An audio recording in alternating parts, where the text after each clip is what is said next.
Hello everyone and welcome back to the channel and welcome to the first electric car on this channel, which is the updated second generation Hyundai Ioniq.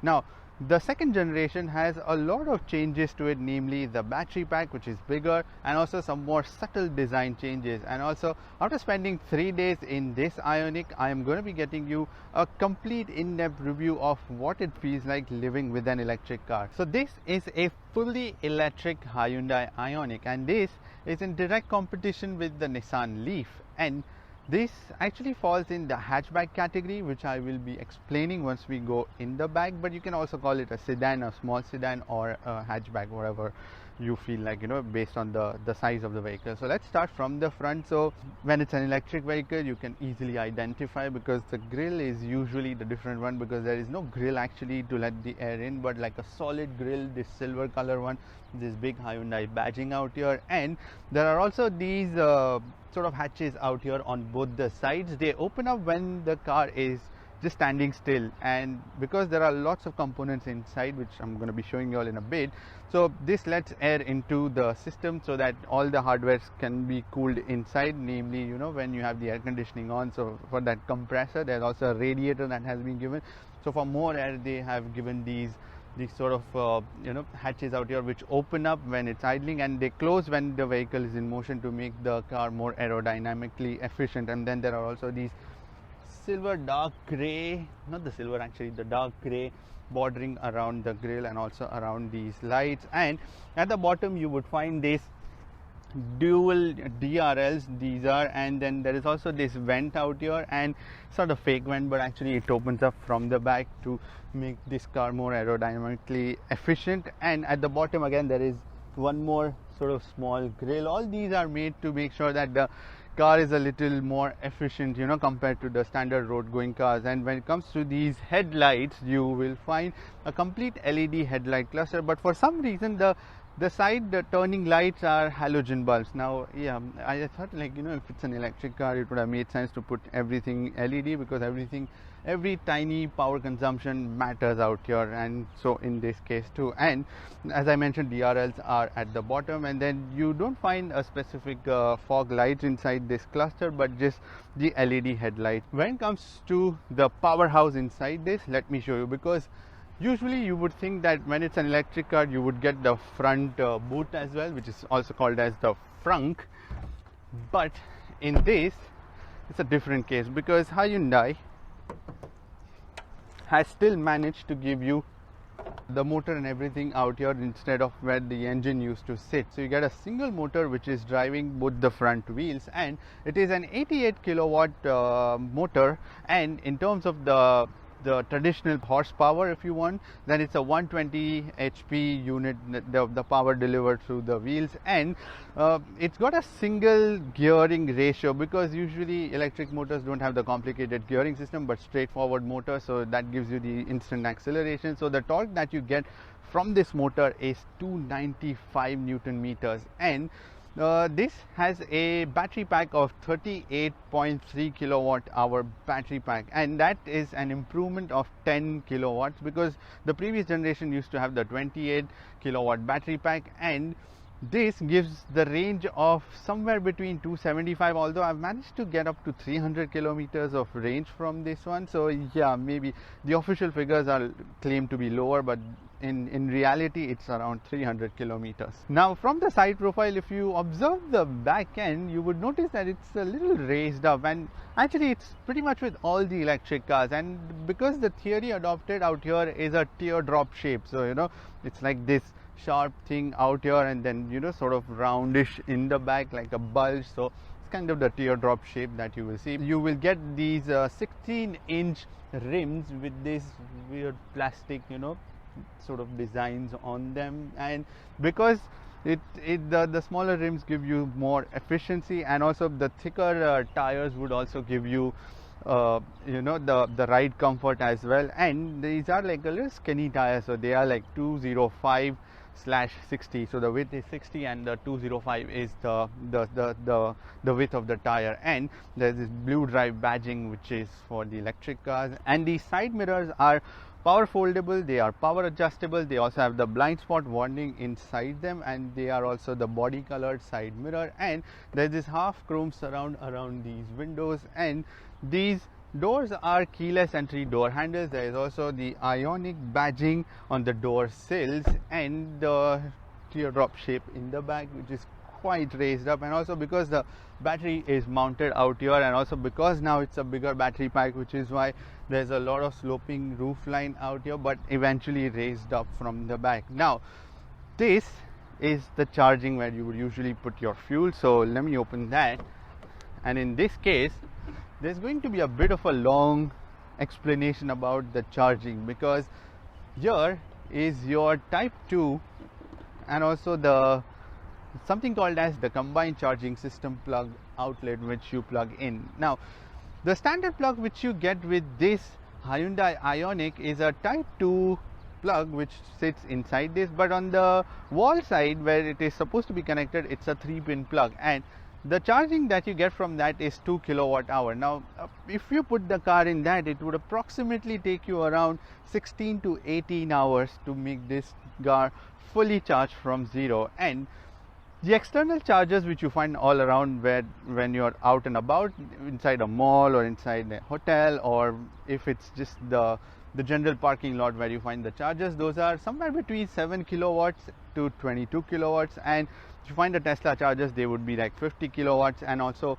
they're going up to 150 kilowatts and I don't know 350, but I don't know if this car isn't capable to do that, because this is it's not the rapid charging one, but it's got the fast charging outlet. So the thing is, when you get just one cable, whenever I went around and found a charging point, but it always used to have a type 2 pin, so it's always an untethered point, which is like the fast charger which you find is always untethered, so you will need your own cable. And in this Hyundai Ioniq you don't get that one, you only get one cable, which is the 3-pin and the type 2 which goes into this. When you have a 7 kilowatt charger, you can charge this car in 6 hours and 5 minutes, and bear in mind these cars take quickly charged to 80%, but after that they taper down, like the charging times increase a little bit, because to protect the battery, because you can't really force too much of charge very quickly into the battery, and this is why there are safety systems to make sure you don't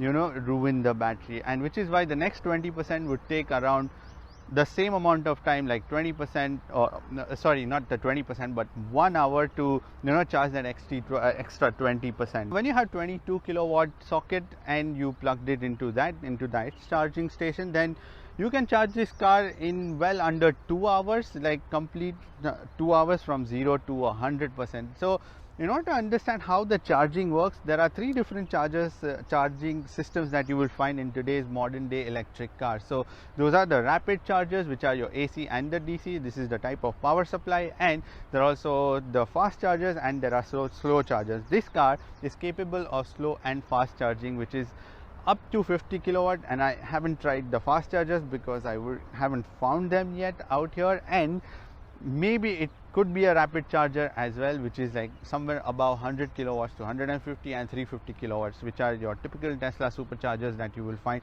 at different power stations. Now another thing with finding a power station was that whenever I found a charging point, it was either in a private facility or it didn't have the type 2 to type 2 cable. So yeah, I think a type 2 to type 2 cable is required to be given with this Hyundai Ioniq. And let me explain you a little bit more, just slightly more about the rapid chargers and the fast chargers and the slow chargers. So rapid chargers are chargers which can provide the charging power of 100 kilowatts and upwards, up to 150 and up to even 350 kilowatts, and that is like super fast, and that is like insanely fast speed. And then you come to the fast chargers, which are like the 50 kilowatts, the 22 kilowatts and the 7 kilowatts, and the slow chargers, which vary from 3 to 6 kilowatts. You can call Diva and then install a 7 kilowatt charger in your parking next to it, and then you can charge your car overnight, leave it for 6 hours, and then the next morning it's easier to just get around. So the best thing that I was doing was,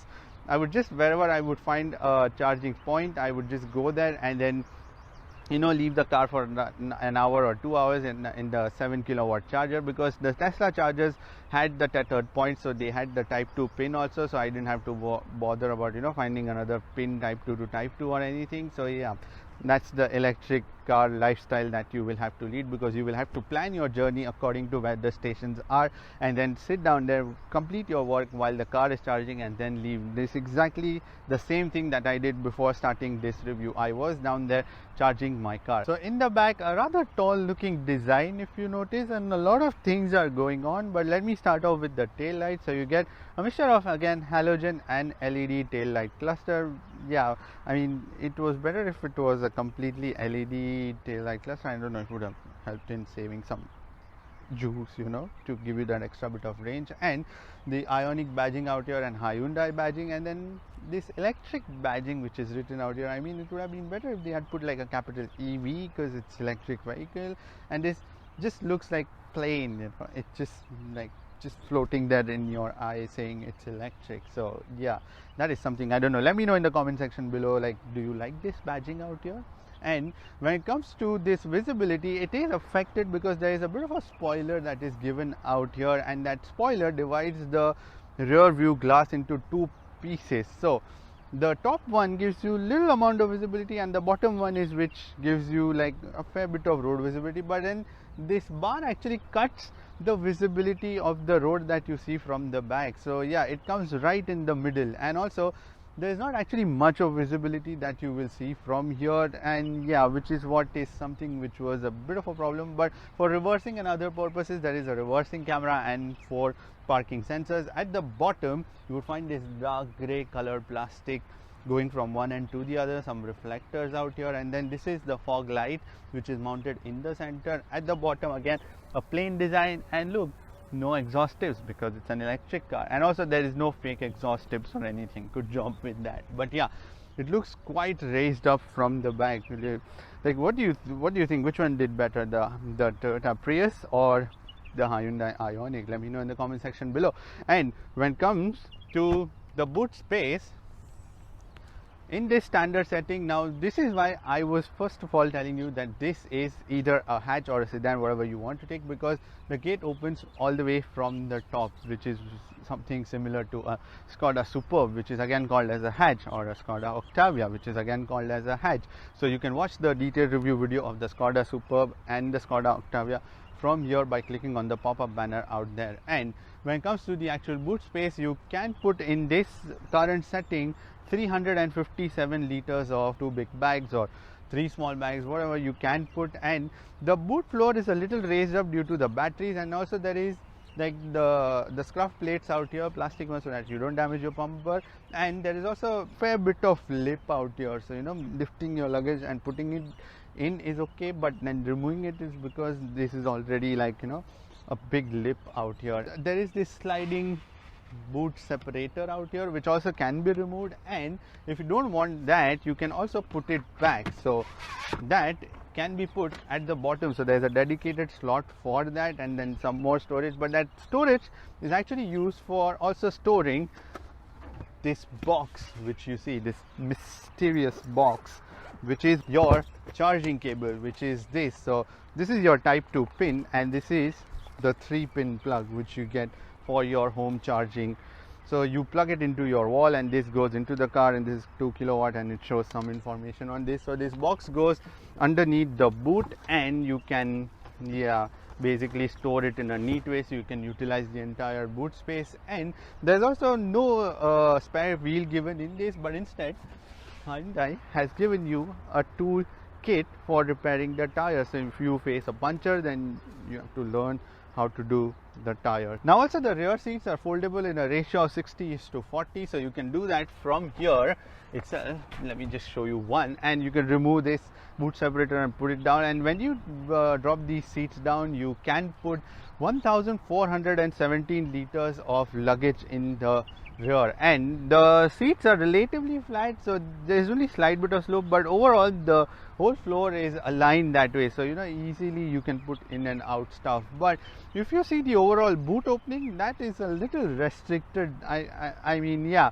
because there are these thick arches on both the sides which consume a bit of your boot space out here. If the battery completely drains away and if you want to release the charging lock, then there is a lever given out here underneath the boot floor, so you have to open and then you can mechanically open that lid to charge the car. Well, since this Hyundai Ioniq is an all-electric car, so a lot of focus has been made to make sure that even the materials used inside this car are all friendlier to the environment, which is why you get a lot of sustainable materials inside in the interiors. Yes, which is made out of sugarcane, like composites of sugarcane and the volcanic rock. So the materials that you see on top, these white ones, yeah, they are just slightly soft, but yeah, they are like more likely harder because of the materials that they have used. Even on the door cards out here, white ones, and below your eye level you would find normal plastic out here, and even at the bottom and even on the back of the dashboard. So yeah,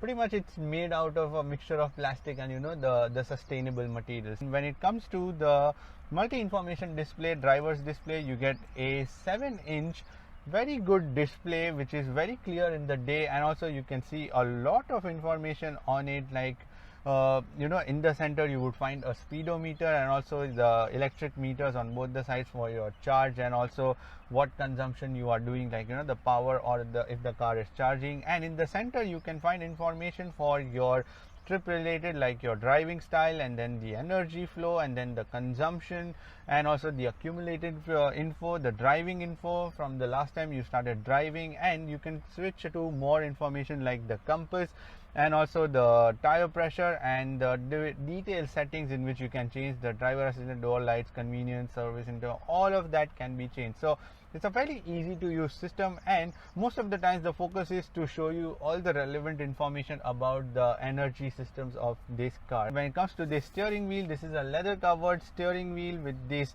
black color stitching on it, and it's a manually tiltable and telescopic, both the features that you can adjust and accordingly set. And on your right side you would find controls for your cruise control, which is the standard cruise control, and also the buttons to change the information for the driver's display. And on the left side you would find controls for your infotainment and the communications. And there are 2 pedals in the back. Now these are not your conventional pedal set that you will use to change the gears, but these are the pedals which are used for the amount of regenerative energy that you can use. So when you're basically in motion and when you step off the throttle, it's actually a concept called as a single pedal driving system. So in that you can adjust the regenerative braking how much ever you want, and it's from level 1 to level 3. Level 3 is the most aggressive level of regeneration that you will find, and in which you will actually feel it, and I'll actually take you on the drive and show you. So when you release that pedal, you will almost get a jerk because the car is trying to regenerate so much of energy on its own, and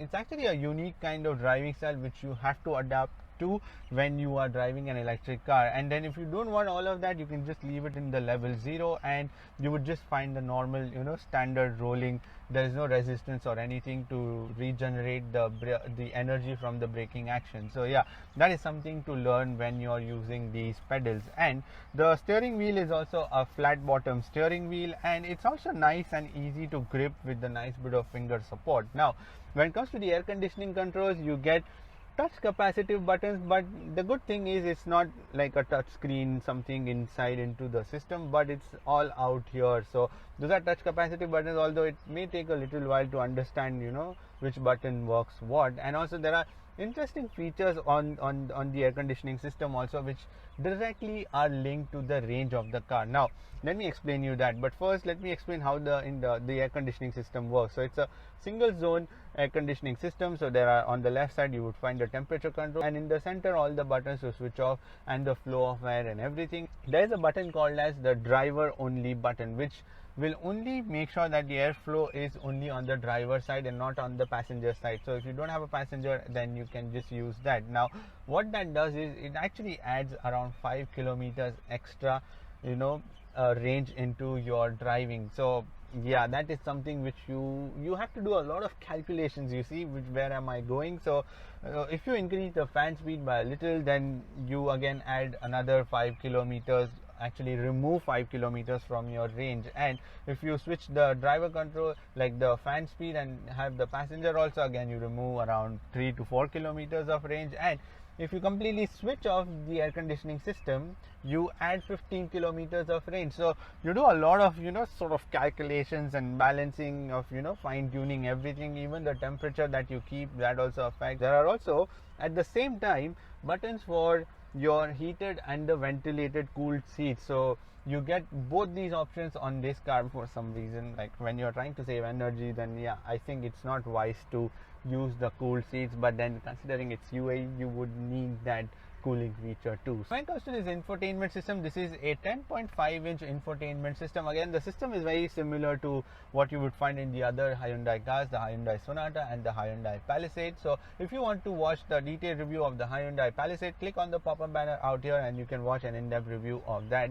But if you are here, then let's continue with our review. So yeah, straightforward widgets on your screen for your navigation, for your media controls, and something on the side which is always available, which is for the nearest charging station. That's a very good feature that I found. So all of the time the car knows where it is, and it's always calculating the range and the stations around you. So if you are going to go away from the range of those stations, then it would actually tell you that you wouldn't be able to make it. So yeah, you may stop somewhere at the petrol station and then get your 2 kilowatt charger and then charge the car. You can find more options for your EV phone, the Android, the Apple CarPlay, the voicemail, radio, everything. And then the detailed settings on the next option, in which you can go and change everything related to this car, your vehicle, the different modes that you get on this car. And then you can fine tune everything to your taste, the display, the sound and everything. So when you come to the maps, yeah, it's a little laggy one, but it's still all right. But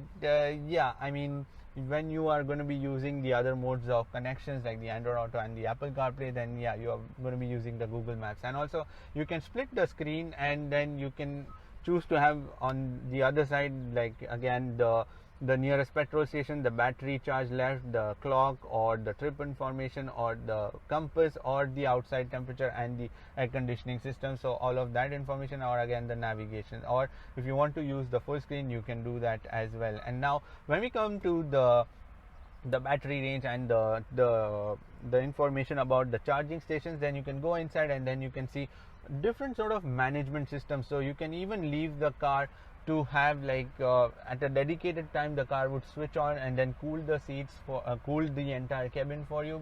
This is if you are going to be using it regularly while going to office, then you can do that. And you can also see the eco driving, how much you saved. You can change the EV settings, and then you can see what time when the car was charged, and every single point, every single detail you will see. And it's a very easy to use system that way, because yeah, I found it very easy to jump in and then just understand what it is going to do. When it comes to the connectivity, you can connect to this Hyundai Ioniq using the Android Auto, the Apple CarPlay, there's Bluetooth, and also there is USB. When it comes to the charging, you will find one USB plug in the center dashboard, and there's one 12 volt 180 watt power socket and the standard power socket again, and there is one more USB plug in the center armrest. Those are the standard USB plugs, but no USB plugs for the rear passenger. There's also a wireless charger which is built in the center console, but that wireless charger has the slope which is towards the front. So when you put the phone, it's actually going to face on that side, so you're never going to know how much the phone has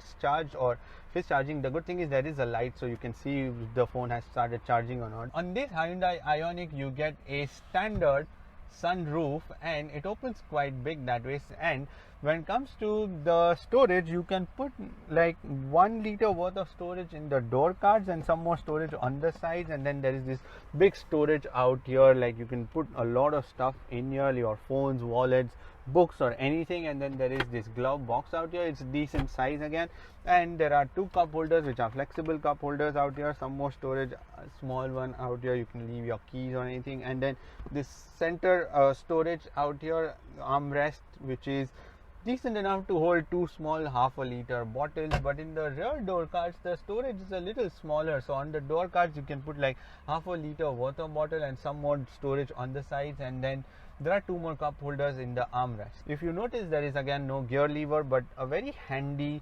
button operated gear changing system. So very easy, like ergonomically well placed. I love this position of it. So you just easily place your hand out here, and then you can press the drive, the parking and the reverse, and the neutral is in the center. Now you get 8-speaker infinity surround sound music system with this Hyundai Ioniq. Now when it comes to these seats, these are black and white leather seats. These are perforated seats, and I found them to be a little harder than usual. Yeah, because most of the times, yeah, you would find Hyundai seats are pretty comfortable that way, but on this one, yeah, it's slightly harder, because on a longer journeys you may tend to feel the lack of comfort on these seats. But they are quite big enough, and also they have the side support in them. And the driver side seat is 8-way electronically adjustable and 2-way electronically lumbar adjustment that you will find. And also these seats don't go down too low, so yeah, this is the best that you can go down, and from here on it just goes upwards. So someone about 6 feet, yeah, may sort of start, you know, like, yeah, brushing their heads a little bit onto the roof. And the passenger side seat is just 4-way manually adjustable. In the back, the seats are in my driving position, so you can see you get a decent amount of knee room. And when it comes to the headroom, because this roof line is sloping in the back, so someone about 6 feet may start, yeah, brushing their heads against the roof. And when it comes to these seats, these are black and white leather seats which are perforated, but they are not cooled or heated seats. And when it comes to the door cards, these are again made out of the sustainable materials, and which is why you would find the white ones and the soft ones where you are going to be resting your hand, and the normal plastic out here. And as I mentioned, you can put half-a-liter water bottle and a very tiny storage on the sides. And because this is still like a front wheel drive car, there is only a small amount of tunnel out here. So when I sit in the middle,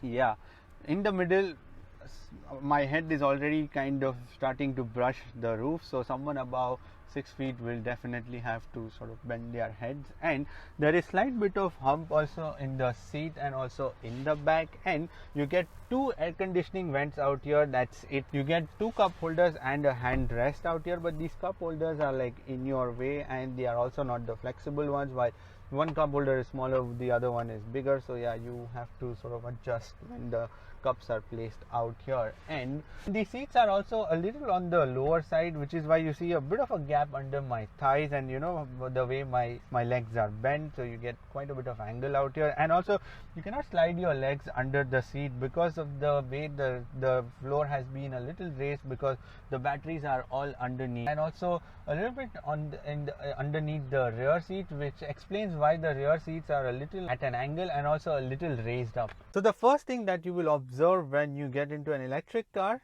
is the starting procedure. Because let me start the car. I've started the car apparently. Yeah, because on your screen it just tells you that the car is ready to start driving. Yeah, that's the first difference. Like, the occasion is very quiet, you know, there is no kind of loud noise or from the engine that you usually get the input that, you know, the car is ready. So let me put it into the drive. You will also be able to hear a lot of bird chirping, and yeah, that's the part of electric car. So let me dive down a little more into the driving aspect and the ownership of an electric car, and how does it feel to be driving for 3 days. So let me first start off with the power delivery. So even though there is no engine in this electric car, but there is still the whining sound from the motors that you will hear. It's more evident when you hear it from outside, but even on the inside there is a little bit of whining that you will hear. Now, because the car is so quiet now, which makes the wind noise and, you know, some more exterior noise a little more evident and, you know, clear, but that doesn't mean the car isn't soundproof very well. The car is very well soundproof, but it's just because there is no distraction of the engine noise, which is why now you start focusing more on the sound, the whooshing and everything. But still, it's a pretty decently quiet cabin out here. And when it comes to the engine, the delivery is very smooth, although it's not going to shake things up when you start accelerating, but it's a very gentle, gradual acceleration that you will find. And the power delivery and the torque delivery is instant, although the torque is more instant because that's what you get from an electric motor straight away, the burst of torque. And when you put it into the different modes that you get with this car, so there are like 4 different modes. So there is a comfort, there is a sport, there is an eco, and there is eco plus. Now in the other cars I would normally put it in the sport mode, but in this, it's just the opposite because it's an electric car. If I put it in sport, I'm gonna be burning my battery sooner than I think. So when I put it in the eco mode, so the car would like change a few things, in the eco mode. Like it would just cut down on the power a little bit, I can sense that, and then it would automatically put the power generation into level 2, although I can increase it to level 3. And there is also a special, if you press the drive mode a little longer, then it puts the car in the eco plus mode, which is the 4th mode. Now in that, it also limits the car's speed to 90 kilometers per hour, and also the accelerator pedal is now mapped in a way that it doesn't give you sudden surge of power, or if you try to press it also, it wouldn't just just straight away get off. So yeah, it's a very gradual in order to save that power. So yeah, it's best to put it in just the comfort mode. At least I can do that, which is the normal driving mode, not the comfort mode, sorry. So the normal mode, and because there's only one single gear, so yeah, there is no gear changes or anything. It's just a smooth transition. Also, once the torque tapers off, you can actually feel it, because then the car is struggling then later on to increase that speed that you want to go at. So yeah, the initial up to the 100 kilometer or 120 is pretty quick that way, but it's only after that the car starts to feel that disappearance of that torque, but still there is power available, so that's one good thing. Now when it comes to the steering wheel, the steering on this is pretty responsive on the Ioniq, so that is what I like. But it's just that the tires are 16-inch and they are quite skinny to make it more efficient, I get that, but in that process the grips are a little on the lower side. And also I tried, like a lot of times I was kind of understeering a little bit, and bear in mind there are like lots of batteries underneath the floor, so that makes the car a little heavy and has a lot of momentum, and which is why even the steering feels a little sluggish sometimes, although it's pretty precise when it's at the lower speed. And for that it's quite comfortable to turn around, and it's also got a very low turning radius. And even though the battery pack is way down on the floor, but it still feels that the CG is a little higher up, like somewhere out here in the middle, which is why the car would tend to feel a little tipsy-turvy sometimes when you are trying to tackle some corners. And the main reason also being that it's still under control is that because the suspensions are a little on the harder side, and which is why the ride quality in general is a little harder. Let me just put it in the sport mode, because also I haven't tried the sport mode a lot. So yeah, now there is a sudden like power delivery the moment I floor the throttle, and then there is instant acceleration. So the throttle mapping has now changed, and now there's more responsive power immediately. And then you saw like I was just pushed into the seats the moment I pressed the throttle. I can't really try a stop and start because I'm on a public road, and then there are cars all behind me. But let me slow down a little and then show you the power. So right now I'm doing like 40, and then see, the tires are not able to keep up, because I saw the tire slipping because there was so much of torque, and which is why there was a little bit of spin from the tires initially before it actually got the traction. So yeah, the sport mode, if you want to have a bit of fun, you can do that, but make sure you keep an eye on the range. Very important. You get 7 airbags, 2 for the driver and the passenger front ones.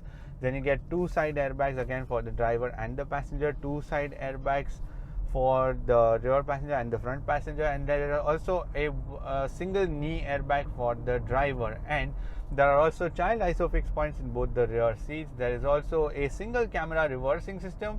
I like the output from that because the screen is so good, even the output. And Hyundais are pretty good that way when it comes to the output from the camera systems. They give very fabulous camera systems, and there are also different safety systems like your ABS, the EBD. There is also the traction control, there is dynamic stability control, there is also tire pressure monitoring system, there is also rear collision warning. So all the safety systems that you would generally find in every other road going car. When it comes to the braking, I have to go into a parking lot to demonstrate you the braking. Let me go to 60, which is quite easy in an electric car, and then do an emergency.